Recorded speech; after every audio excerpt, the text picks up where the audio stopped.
The Steelers are getting serious with their pre-draft visitors because Makai Lemon came in. We'll break down who else needs to come in here on the Locked On Steelers podcast. Let's get into it.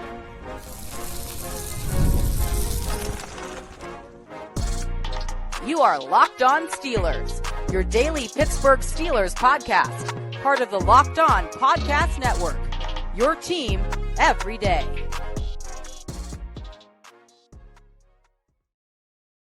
Hello, welcome to the Locked On Steelers podcast. I'm your host, Chris Carter, bringing you your daily dose of all things on the Pittsburgh Steelers. As always, you can find this show on your favorite podcasting apps and on YouTube. Like this video if you enjoyed. Subscribe to this YouTube channel to get all of your daily Monday through Friday episodes.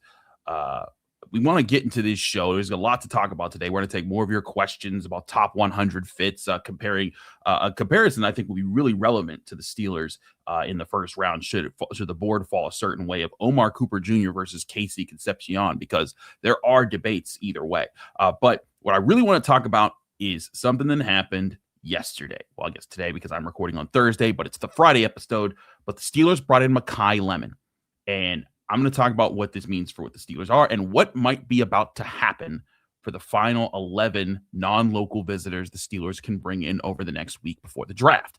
Because now, to me, this is when it could seriously ramp up. And I've created a list of the top 11 players that I'd like to see them bring in. But let's first talk about the big news that came out. We knew about Emmanuel McNeil-Warren being one of the Thursday visitors. We heard about that on Wednesday before we recorded our show, and we talked about that for the Thursday episode. But what we did not know was that USC wide receiver Makai Lemon would be on this list. Now, depends on who you are and who you follow and what your favorite styles are. But for me, I've been banging the table for Makai Lemon since January. And if you've been part of this show ever since we started our draft outlook, Makai Lemon has been the guy for me. He's the Casey Concepcion is the best pure route runner, but Makai Lemon can do a lot of the routes that Casey Concepcion does and has much better hands, much better at the point of attack.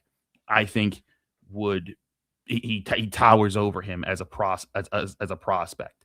And to me, that's where I think that if the Steelers were able to go get Makai Lemon, it would be huge for this wide receiver room. Now, the thing with Makai Lemon, when you look at his profile and what he brings to the table, he's a sharp route runner. He's a guy that he may not be big, but he could go up and get the football. He is quick. He's deceptive. He's the Biletnikoff Award winner for best receiver in college football last year. He knows how to set up defenders. His hands are great.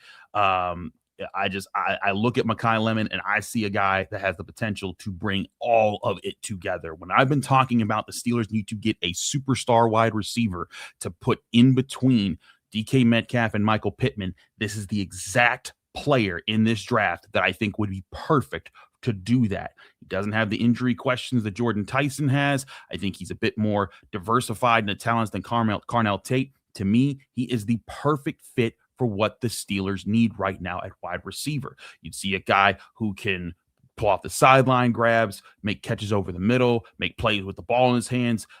He understands every level of the offense, in my opinion. When I watch his tape, I love watching his tape. He is fantastic of a player. This is the guy that if the Steelers traded up to get, and make no mistake, they're going to have to trade up to get him. But this is the guy that I think that they absolutely, if they get him, it is a home run first round pick, in my opinion. Now, looking at how things could fall for the Steelers, what this means to me too, bigger than just Makai Lemon, because just yesterday we were talking about, are the Steelers settling for a second round wide receiver because they weren't bringing any of the top prospects? We said that could change. That could literally change this week, and who knows, maybe it could change tomorrow. And this is the first step. So with that first step, we've got to take a look at who else the Steelers should be bringing in, because they hadn't been bringing in a ton of first-round prospects. And to me, that was a bit alarming. And, normally I might have been like, okay, well, let's just give them, let's sit and wait and see what happens, because the Steelers typically do bring in top prospects. But with the new coaching staff, maybe that would change. But it looks like this might be the week where more of those prospects start to roll in. So with Makai Lemon now brought in for the Steelers, you're looking at the guys who are still available, who are still out there for the Steelers to be brought in. Now let's go over the full list of players we know that they've brought in, and this is again, dealing with players who aren't going to be first, second, or even third round picks. It started back with Ephesians Prysock, the Washington cornerback, Miami tackle Markel Bell, Cincinnati receiver Jeff Caldwell, and Kentucky receiver Kendrick Law, Miami quarterback Carson Beck, San Diego State cornerback Chris Johnson, Kyle Lewis, Pitt linebacker, Illinois defensive lineman James Thompson, Washington cornerback Takerio Davis, Texas Tech linebacker Jacob Rodriguez, North Dakota State quarterback Cole Payton, Georgia Tech offensive guard Keelan Rutledge, Washington wide receiver Denzel Boston. I even want to call him Denzel Washington. Jeez. Florida State defensive tackle Darrell Jackson, Louisiana linebacker Jaden Duggar, UConn wide receiver Skylar Bell, BYU linebacker Jack Kelly, Miami safety Jacoby Thomas, and now finally Makai Lemon and Emmanuel McNeil-Warren. Also throwing in Michigan tight end Marlon Klein into the picture there. So there you have it. There's all your pre-draft visitors the Steelers have brought in so far. And you when you subtract Duggar, the Louisiana Lafayette linebacker, because he's a local product, and you subtract Kyle Lewis, another local product, because he played at Pitt, you're down to you've used now 19 of your slots to go to address pre-draft visits, and these are just the known ones. There might be some others that we could have missed. It's possible, but of the reported ones, so that leaves you with 11 spots left to bring in pre-draft visitors. So I went through my top 100 big board, and I listed out the players that I'd be most intrigued to bring in. Now, I have to admit, I'm leaving out some really big names at the top in doing this. Two big names that I would love to bring in just to see if it's possible to trade up to get these guys if they fall far enough. One would be Caleb Downs, the Ohio State safety. I legitimately think there's no way he makes it outside the top 10. And I don't think the Steelers should try to trade up into the top 10 to try to get him. But if he hits 11, all bets would be off. So, but I'm excluding him, and I'm also going to exclude Carnell Tate because I'm assuming that he's also going to go in the top 10. So, with noting that Makai Lemon and Emmanuel McNeil-Warren, the only two, and I guess Denzel Boston also, I have him as a first-round prospect. So, those three guys they have brought in. The next 11 guys that I would be looking at, the guys at the top of my list is Jordyn Tyson, Arizona State wide receiver. Why him? Well, I think that Jordyn Tyson, he hasn't had a chance to prove himself in this draft season. Now, we did get it from Adam Schefter earlier this week that Jordyn Tyson plans to run a personal sort of pro day for NFL scouts on April 19th. So next Friday. So I believe it's going to be next. Is it April 17th? No, I think it's April 17th. I think it is next Friday. But either way, he'll be hosting one in the next week or so. It might be April 19th, which is a Sunday. But he's hosting one in the coming weeks here where you'll be able to see him, and the NFL scouts will be able to see him. Reports will get out about how fast he ran, how healthy he looks. And if he looks healthy, Jordyn Tyson's going to shoot up some draft boards, because the biggest thing holding Jordyn Tyson back has been his health, and people questioning, will he be healthy to make it to the NFL? There's been people questioning it. Mel Kiper on ESPN has been a person who's been backing Jordyn Tyson, saying like, no, he powered through a lot of his injuries. He shouldn't be punished for, trying to recover after he did that.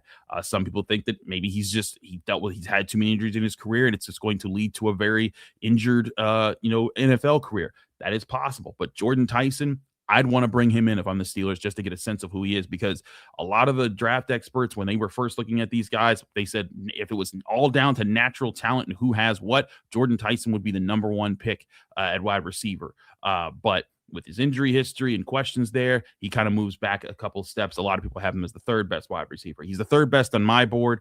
But to me, I'd still want to get a look at him, because if that injury question lingers and he does fall to 21, that'd be a tough thing to pass up, considering the Steelers want a playmaker wide receiver. My next guy that I think the Steelers absolutely must bring in is Olaivavega Ioane, the Penn State guard. He's just a massive truck of a guard that if you got him in the middle of this offensive line, we're talking the offensive line within a year or two is going to be a top 5 unit, not just a top 10, not just decent, not just good.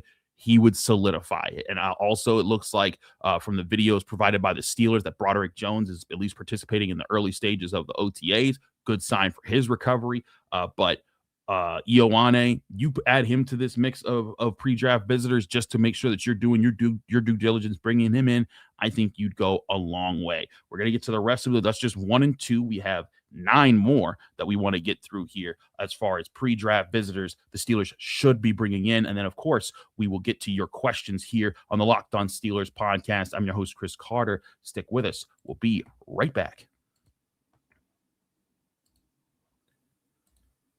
But first, I want to remind you, this show is brought to you by TurboTax. It's tax time, and for a lot of us, the old way of doing taxes is a lot. Trying to book an appointment that's not the most convenient. Sitting in a waiting room with a stack of papers, emailing back and forth, wondering if they really get your situation. But this year, you're getting a major upgrade. Intuit TurboTax now has in-person locations, but this year, with the upgrade, you can meet face-to-face with a real tax expert, and your documents get uploaded straight to your TurboTax app on the spot. And just like that, you're done. Your TurboTax expert works to get you every dollar you deserve while you get real-time notifications as you go about your day. It's the relief of walking in and meeting a real person and walking out knowing your taxes are being handled right. Head to turbotax.com/local to find a store near you and book your appointment today only at TurboTax.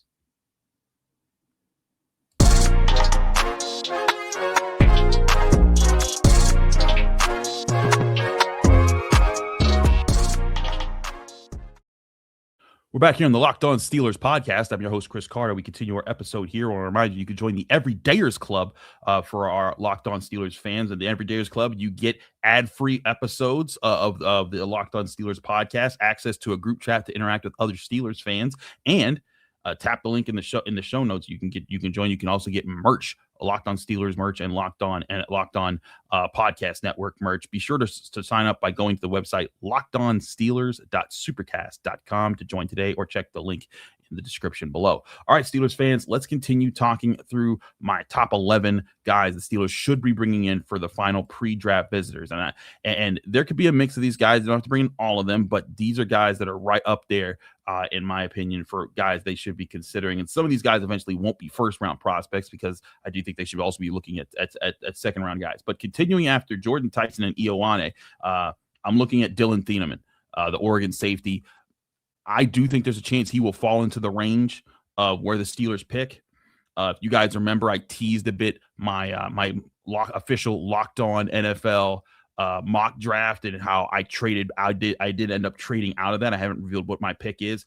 I'll also give another tease here. Dillon Thieneman was available at 21 in that mock draft, and if I traded back, I passed on him. But did he come back around to where I traded to? We'll get to that when the time comes and we reveal that. But Dillon Thieneman, my third guy on the list, just uber athletic safety, can play deep safety, can help with coverage, really, really good ball skills. Would love to have him in the mix if I'm the Steelers there. But number 4 for me is Omar Cooper Jr. And I just think Omar Cooper Jr. could be the perfect sweet spot of, if the Steelers don't want to trade up, he could fall right to them at 21, and I'd be all over trying to bring him in if I'm the Steelers. If he falls to the board at 21, and Tyson, Tate, Ioane, Lemon, if all those guys are taken off the board, I'm trying to get Omar Cooper in.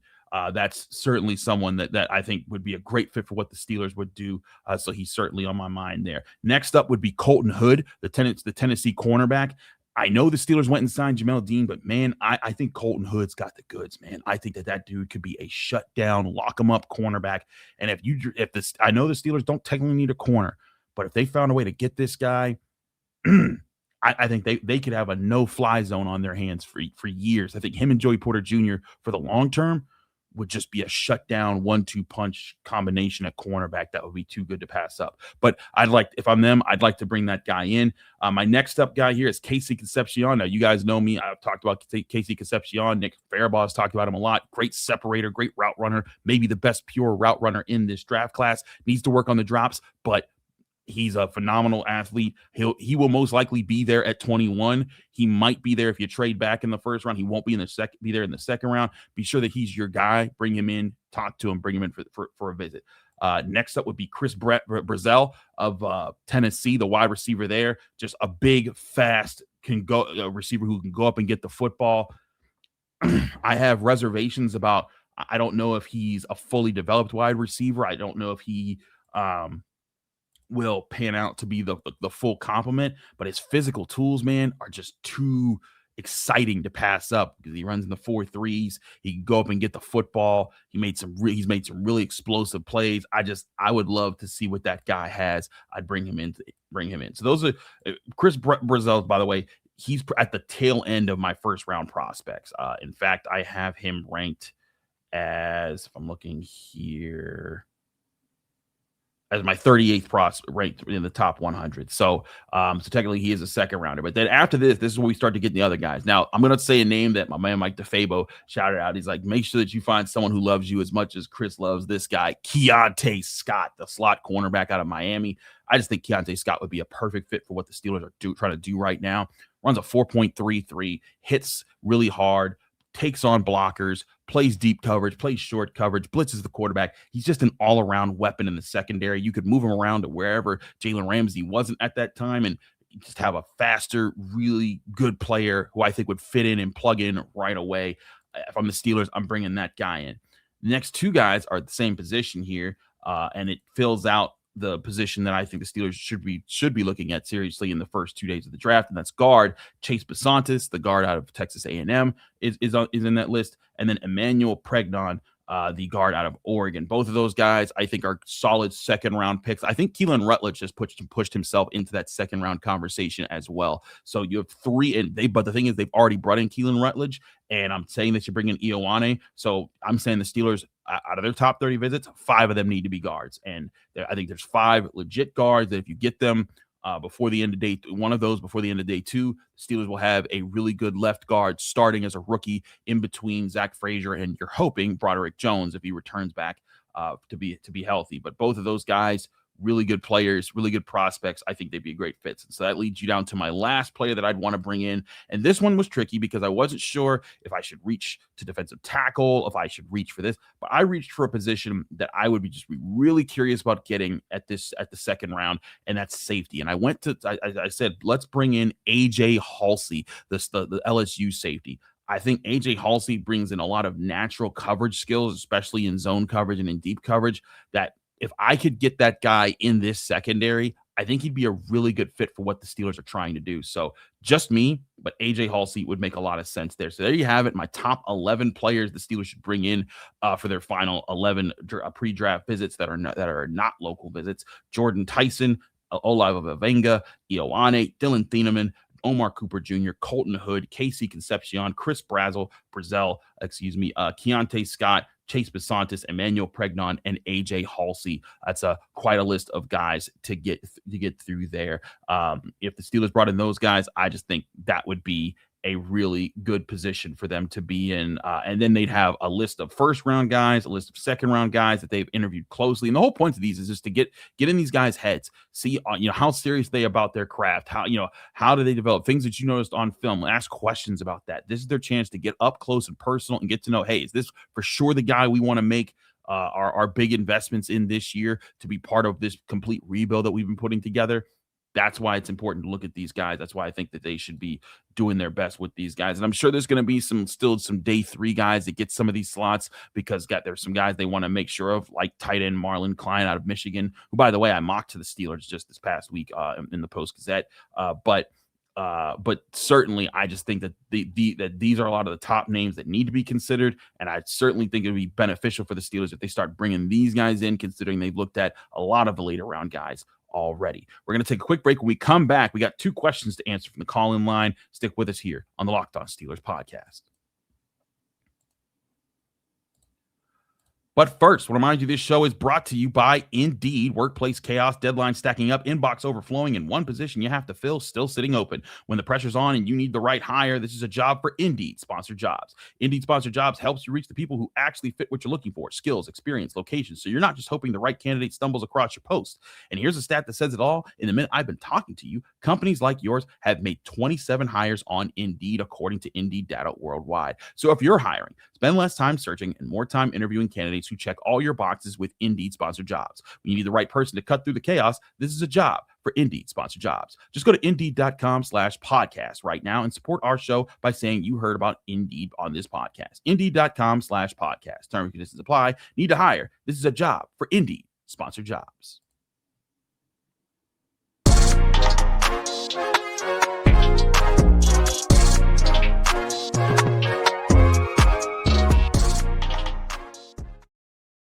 We're back here on the Locked On Steelers podcast. I'm your host, Chris Carter, continuing our episode today. As always, we like to take your calls on this show. We have a call-in line that if anytime you have a question about the NFL, the Steelers, whatever, call it at 412-223-6644. Leave your name, where you're from, keep your question under a minute. We try to get your question on the show. This first one kind of delves into actually what we talked about a bit earlier with the comparison of these two wide receivers. This one comes from Jacob in Cedar Rapids, Iowa. Steeler Nation stretches far. Take it away. Hey, Chris, this is Jacob from Cedar Rapids, Iowa. I've been bleeding black and gold since I was little. Go Steelers. I wanted to hear your thoughts on the difference between Omar Cooper Jr. and Casey Concepcion. Say the situation plays out, the top three, the big three receivers are off the board. Ioane is off the board, and you're looking at these two receivers. They fall to your lap at 21, and you have the two. I'm under the impression that Concepcion being the best separator, potentially in the class, the best route runner, and kind of filling that role that you wanted Calvin Austin to be as a returner that he never really kind of turned out to be with a little more size. That I lean towards Concepcion, but walk me through what you see in Omar Cooper that keeps you coming back to him. Thanks, Chris. Appreciate the time. Thank you, Jacob. Appreciate you calling in. As always, you can call in 412-223-6644. Leave your name, where you're from. Keep your question under a minute. Let's talk about this. I have Omar Cooper ranked ahead of Casey Concepcion, and I do think he'd be the better option because here's the thing. When I watch Omar Cooper's tape, he doesn't have the full separation that Casey Concepcion gets, but this dude does get loose in the secondary. He can shake off defenders. He can find the soft spots in zones. He can win in man coverage. I think that Omar Cooper has enough of the route running skills that Casey Concepcion has. And I agree, in that department, Casey Concepcion does have him. But where Omar Cooper, I think, really has Casey Concepcion is he makes those spectacular grabs and his hands are much more consistent. You don't see the drops that you saw in Casey Concepcion. And, Nick Farabaugh brought this up on Wednesday. He said, hey, drops can be worked through. The focus problems, you can just focus through that. But I do have concerns because that was a concern for Diontae Johnson. And he didn't figure it out. I mean, he certainly was a really good player, but drops continue to be a problem for him. But if I can get a guy who is maybe slightly worse as a route runner, but much better with his hands, that's why I rank Omar Cooper Jr. higher. I just think that he's going to be a weapon that can hurt you all over the field if you get him for the Steelers. He's going to be a guy that can go up and make the tough catches. You looked at some of the spectacular catches. Heck, we were just talking about him on the Steelers squad show Wednesday night where I was bringing him up, and I'm like, you can see the agony from the Penn State fans, Tyler Feldman and Ben Bobick, two Penn State alums. They were talking about, oh man, like that was a crusher where he just brought down that catch in the back of the end zone. It was a ridiculous acrobatic catch. That's the kind of guy I think Omar Cooper will be. He will be a heartbreaker if he's with the Steelers. He's going to be a guy that tortures the Ravens, Browns, and Bengals for years. That's why I have him over Casey Concepcion. That's not a knock on Casey Concepcion to say that I want Omar Cooper over him, because I think Omar Cooper is a really good guy. I think right now he's my fourth best wide receiver, and to some people he might even be third if Jordyn Tyson falls down further because of his injury concerns. But Cooper, I just think also would be a great fit for what they're doing right now. You could line up in the slot right away. He'd be dangerous. He has 4.42 speed on the 40-yard dash. That's plenty fast to get behind people or to catch the ball and make a difference in his hands. But another thing that I read about Omar Cooper was when I was going through notes and I saw this, stories about how coaches were challenging him in his previous years to become better at yards after the catch. Because he had by going into this past season, he was already known as a guy that could, be consistent with his hands, get open, and find a way to make the catch. But he was being tasked with saying, hey, we know you can make the catch, but we need you to make something happen after the catch too. And that involves setting things up. And, yards after the catch, it's not just simply being fast or quick with the ball in your hands. It's knowing how to transition from making the catch into being ready to make your first move and make your first defender miss with a plan. And that's something that I think that when I went back and I watched Omar Cooper just work on throughout the year, I was like, man, if that was something that he really took to working on in this past offseason, it showed because he was certainly making plenty of guys miss. He was getting his yards after the catch. That's something that I think Omar Cooper Jr. really worked upon there. And if he's working on that and he's growing in that area, that tells me he can grow in other areas as well. So again, if I'm comparing the two, specifically just can say Casey Concepcion and Omar Cooper Jr. I have Omar Cooper Jr. not not by a mile, but by I'd say a respectable amount in the step down of my rankings. Now, if I look at my positional rankings as I have it right now, Casey Concepcion is my 5th best receiver. I actually moved him above Denzel Boston and Chris Brazzell, as guys who were above him the first time around. I did my top 100 big board, but I think that if the Steelers got either one of these guys in the first round, they'd be winning because I think that both of these guys could be demons in the offense. We're going to take one more question here. This one comes from Jim in New Jersey. Jim, take it away. Hey, Chris, this is Jim calling from New Jersey. Love the show. Very excited about the draft. I have a unique question for you.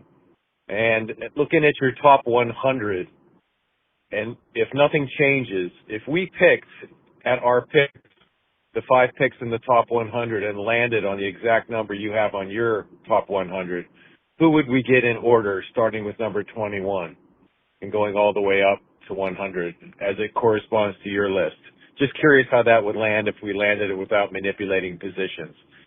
Thanks, Chris. Have a great day. Love the show. Thank you, Jim. Appreciate you calling in again. 412-223-6644. Leave your name, where you're from. Keep your question under a minute. We try to get your questions on the show. There's plenty of you all calling in. Don't worry. We are logging your calls and stacking them up and trying to get them in as best as we can. Might even ramp up towards the draft and pick up some more shows and maybe do some like afternoon shows or something that can get you guys some extra listens where we can answer more of your pre-draft questions. So especially if you got pre-draft questions, call and ask. Don't be afraid. As long as you keep it under a minute and say your name and keep it clean, we're in the good range. So don't worry about that. But let's do this experiment as Jim asked it. So as you guys know, I have my top 100 list that I've been updating. I have a top one, my 2.0. I will release a final top 100 list the week of the draft. That'll be my final listing of where I rank those top guys. And per what he's talking about, the Steelers have they have 5 top 100 picks. So where would the Steelers pick if you went with all 5 of their top 100 picks, just with where that coincides with my top 100 rankings? And those rankings are 21st, 53rd, 76th, 85th, and 99th. So looking at those picks, we go right down. Let's start with 21. Well, 21 would be an ideal fit for the Pittsburgh Steelers. 21 would be Omar Cooper Jr. He's my 21st ranked prospect. Again, that's a home run pick if the Steelers get him. I think that well, I said Makai Lemon. So I guess Omar Cooper would be like a solid double, a stand-up double. He'd be a really good pick there. But 21st overall, Omar Cooper Jr., no questions asked, you're taking that. Now, when you get down a little bit further, it gets a little bit more interesting because, again, this is why top 100 big boards aren't predictive. They're more so just where I see the rankings go. So this isn't saying that they would take this guy if he was sitting there after they've taken 21. But my 53rd ranked prospect is Chris Bell, the Louisville wide receiver. But Chris Bell, a good player. I have him ranked as my 10th best receiver on my prospect list there. So Chris Bell, a guy that certainly would be interesting to bring in, and especially if they don't go wide receiver in the first round, Chris Bell in the second would be interesting there. But other guys that would be right around that range, if you passed on Chris Bell, Jeremy Bernard, the Alabama wide receiver, would be 54. Dominique Orange, the defensive tackle, big citrus out of Iowa State, he's my 55th prospect. I know a lot of people have him in the 3rd round, but man, I think the value would be great there if they were able to get him. So let's move down to the next pick the Steelers have after 53. That's 76th overall. Now, my 76th ranked prospect would not be a fit with the Steelers. It's Joshua Jacobs, the edge rusher out of Tennessee. So let's X him off and go down to the next few guys. Well, a lot of these guys would make a lot of sense for the Steelers. Now, at 75th, right before this, I have Dalen Everett, outside cornerback for Georgia. not a bad pick if you get him in the third round. But these next three guys, I think, would be very interesting fits. Antonio Williams, Clemson wide receiver, dangerous receiver with the ball in his hands. Think he needs to refine a bit more. That's why he's more of a third round prospect, but would certainly be a good get at wide receiver, especially if they haven't addressed it already. Bryce Lance, North Dakota State, solid wide receiver option there. But this one at 79, this is the one that I think would be a really, really good fit if they got him in third. Treydon Stukes, the safety slash cornerback slash defensive back out of Arizona. Treydon Stukes, man, really good ball skills, flexible all over the field, has good speed. That would be a great fit. So whereas Joshua Josephs would be technically the pick at 76th overall, if I had a choice between those three, I think I'd go with Treydon Stukes, which might reflect where I adjust some rankings in the coming days. Next up, at 85th overall, my 85th ranked prospect is another receiver. It's funny how receiver keeps landing on these, but Deion Burks, Oklahoma wide receiver, speedster, playmaker there. I think that'd be a solid option there, but a couple steps down from him at 87th overall on my prospect list, Malachi Fields.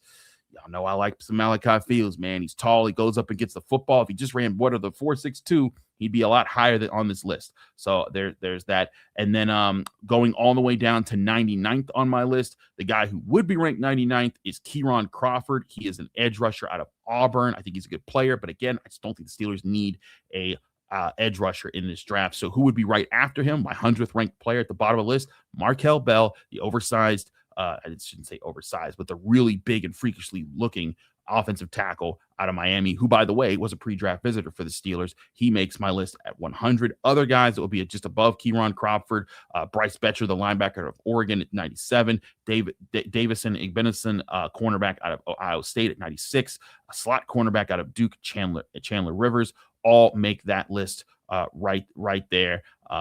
So there you have it, all building out the top 100 picks. A lot of different guys that would fit there. It's a good question, Jim. Thank you for bringing that up. But that's the kind of ranges that you're looking at there if you're the Steelers. And that's why I think it's imperative to decide, hey, are we looking to get that wide receiver round one? Or are we looking to stack wide receivers in the later rounds to build up our chances there? All of that will we continue to be examined here on the Locked On Steelers podcast. The draft is now less than 2 weeks away. It is crazy to think about that. But stay tuned. We got a lot more coming your way in this upcoming week here on the Locked On Steelers podcast. Thank you for tuning in. My name is Christopher Carter. You can follow me on Twitter, Instagram, TikTok, Blue Sky, wherever you get social media. My handle is always at Carter Critiques. You can read my work in the Pittsburgh Post-Gazette by going to post-gazette.com. Find me here on the Locked On Steelers podcast every day, Monday through Friday, on your favorite podcasting apps and on YouTube. Like this if you enjoy it. Subscribe to this YouTube channel to get all of your daily Monday through Friday episodes. We're back here Monday with another episode of the Locked On Steelers podcast.